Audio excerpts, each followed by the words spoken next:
that's so cute. Tell me what you say now. Tell me what you said. You said that you would come again. Hey guys, welcome back to another candle studio vlog. This is my second vlog that is just all about my candle studio. The last one that I uploaded did really well. I made 12 candles. I debuted some new scents, and I also completed my permanent candle line, which is still up and running on my website. But now I'm moving on to a new product. So just some background. In the past, I have been making room sprays, and you got to shake it up to get everything mixed up. But this is the bottle that I was using currently, and I'm upgrading to a new bottle. So I wanted to show y'all how I make my room sprays and kind of give y'all a little bit of rundown of not really mistakes I made in my business, but kind of give y'all reasons why I want to close shop. I guess that's the best way to say it.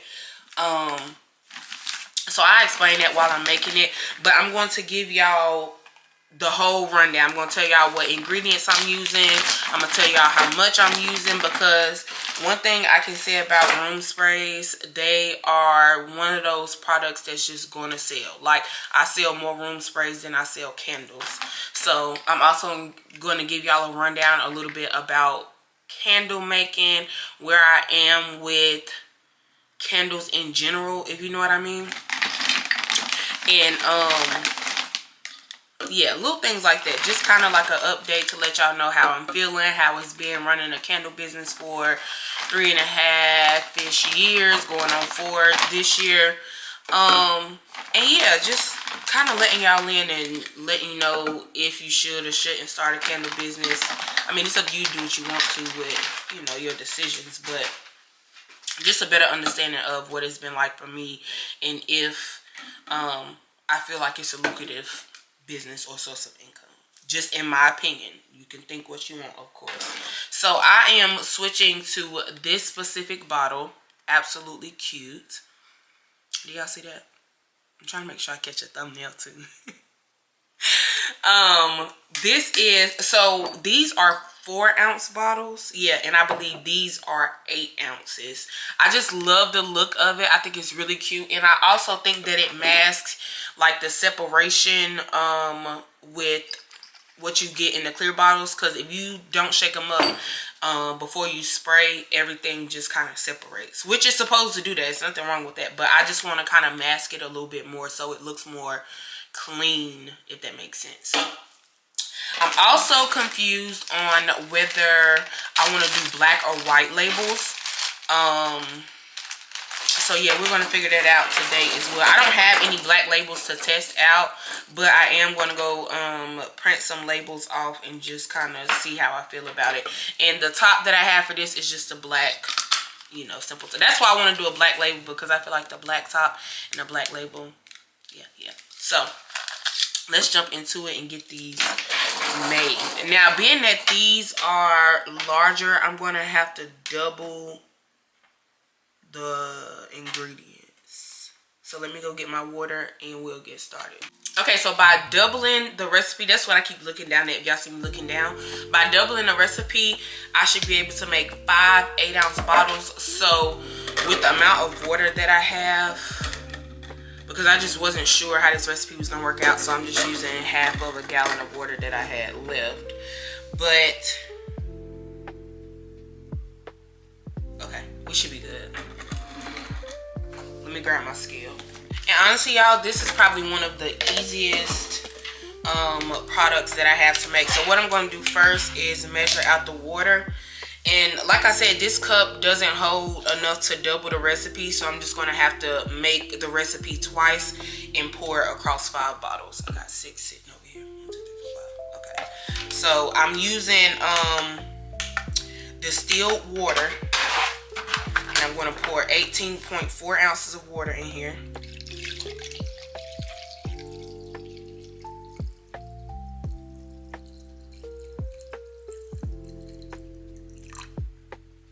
Boom. Right on the money. And then the next thing you're going to need is Polysorbate 28. Oh Lord, I said 28. Polysorbate 20. This is a preservative. I'm going to tear the scale back out, or tar, however you say it, and then I'm going to add 0.4 of this.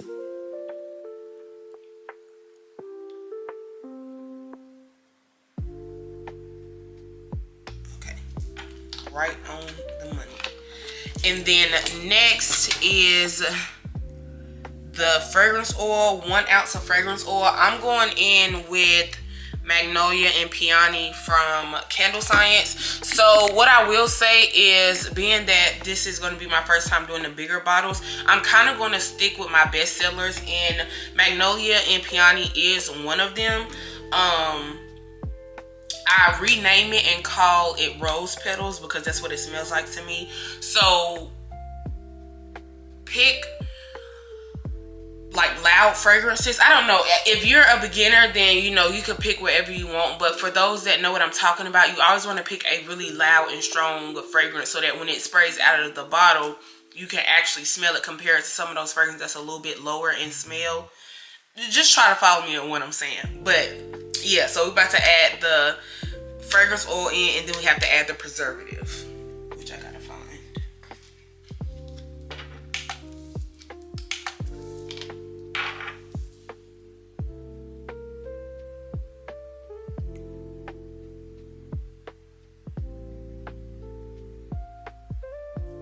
Okay, so that was 1 ounce of fragrance oil.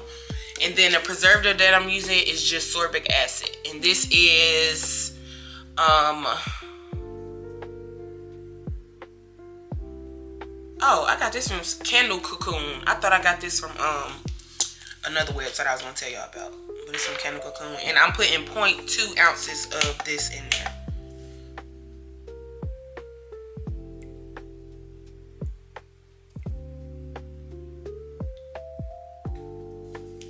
Have literally made, hold on, and just that fast you've made room sprays. That's what I'm saying. I love this. It's easy to do. It's a bestseller, and I mean, you just can't go wrong. So I'm just gonna stir this up really good. I stirred it till it's all kind of blended, and then I start to pour as quickly as possible. So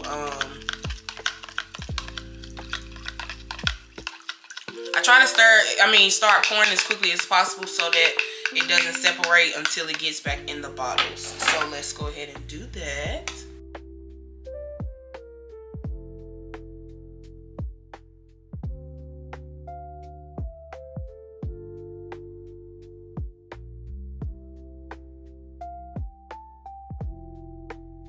Okay, so all bottles are filled. I think what I'm going to do is, I got enough water to do one more batch, but I'm going to do a different fragrance.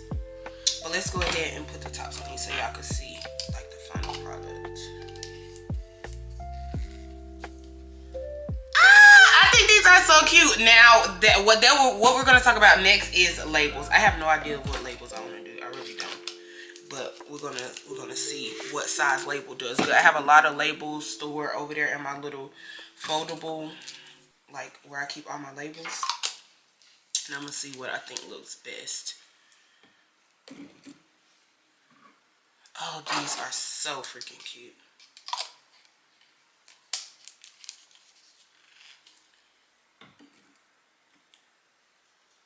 Okay. I need to label those little ones too. Let me go ahead and put this one. This one needs just a little bit more, but I'm gonna just put it right here for a second. Oh yeah, those are really cute. Hold on, let me show y'all. Ignore the messy disc. Look at that. Ah, they're so cute. I love them. So yeah, like I said, we're gonna work on labels. I'm gonna do the other ones in just a few. So let me grab my label a little. So this is where I keep all my labels. I will say this can go for anybody that has products. This is a lifesaver. I literally have shipping labels in here. I have all different size labels in here. So that way when I want to get creative and kind of change my labels up, I just go in here and pull it out. So what I have, I just don't know what kind of label I want to put on these. So I have this 3x2 that I'm thinking about, and I feel like I could put them on there like horizontal. Is it horizontal? Like, I feel like I could put them on there. Try to follow me, y'all. Like this. Matter of fact, you know what? I know how to take a label off if it don't look right. I'm talking about, oh, hold on. Kind of like this. Let me just see. Oh, yeah, this would be cute. I'm scared to put it on here. I might have talked too soon and really can't get it off. So I'm putting it on one that's empty, so that way if it's a problem, I can just keep it at home.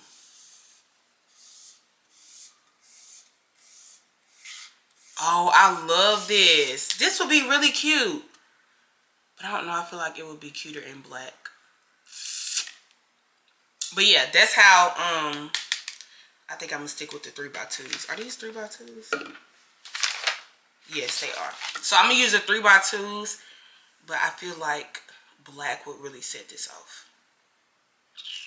Or maybe I could do like a black border and then write, of course, put the names in black. I don't know, but I'm gonna try to show y'all this hack. I don't know if it's gonna work on here because it's a plastic bottle, but let's just try it. Hold on. Once again, this works on glass containers in the past, so I don't know how it works on plastic, but we're gonna try it. You just take a heating gun, warm this up a little bit, and then it should peel right off.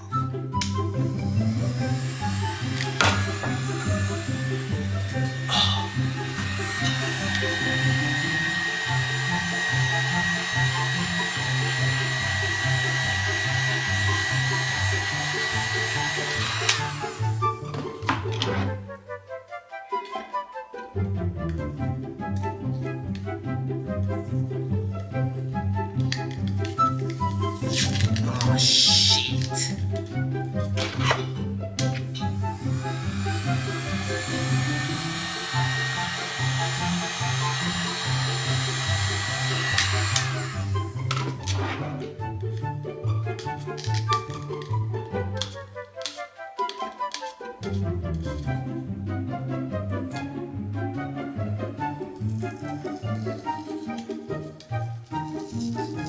Yeah, no. Looks like I'm gonna be keeping this one for myself. It's not coming off. It usually like literally peels right off. But hey, worth the try. So yeah, I think I'm gonna go with these. I'm going to take some time out and kind of come up with a label design on Canva. And if I can, I will try my best to give y'all a tutorial of how I did it once I get the design that I want. Hell, I'll have to order some more of these anyways. 1, 2, 3, 4, 5, 6, 7, 8, 9, 10. That ain't enough.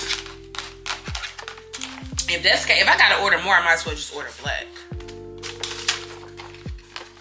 Oh, I have these, which are a little bit smaller. I think these are 3x2s and those are 4x6 or something. I have all of these and I need to get rid of these. So maybe I'll just use these. Okay, y'all, enough babbling. Let me figure out how I want to do these labels. But in the meantime, I did want to explain why I'm kind of ready to close shop. So just some backstory. I started my candle business in 2020 in the midst of COVID, the pandemic, when TikTok was like really taking off in terms of like just views and everybody being able to get like crazy amount of followers. So while that was going on and I was growing my business page, I literally sold out my website back to back in December of 2020. So that was cool. Even over time, I still got in viral videos, but I just feel like I'm kind of over the marketing part of it, like constantly relying on social media for sales, if that makes sense, because when I started my business, all of my sales came from online. Like, I didn't really have a clientele because I was just starting up. So being that I had sold out twice, I like quickly you know, sign my business up for sales and tax. I did my LLC. Like, I just put my business on paper, and that's when I feel like I didn't realize what I was getting myself into. So if you want to make your business lucrative to where you don't have to pay back so much, I will wait until you're making a certain, like bringing in a certain amount of sales every month before registering your business, because then you're set to pay all of these things towards having a business on paper that you probably can't even afford because your sales aren't where they're supposed to be yet. So don't jump and listen to people that tell you to get all of that additional stuff once you start your business. Literally just work on your sales, work on bringing in the money, and then when you're at a place where you have repetitive clientele and you're always making sales, then you register your business. So don't be like me. I'm just trying to help you understand what it is that you should be doing so that you don't make the same mistakes I did, which is why I feel like I'm closing shop on paper until I get where I need to be. That's just how I feel. And I hope that somebody gets what I'm saying when I say that. So that's pretty much it as far as closing shop. I do think once you find an item that does well, focus on that item. Like my room sprays do really well. I'm focused on room sprays and room sprays only. Yes, I'll still make candles here and there, but they're not going to be my main product that I'm relying on to make sales, if that makes sense. So I just wanted to give y'all that spiel real quick. But like I said, I'm about to kind of brainstorm how I want to do these labels, and I will get back to y'all with the finished product. What is this? Yeah.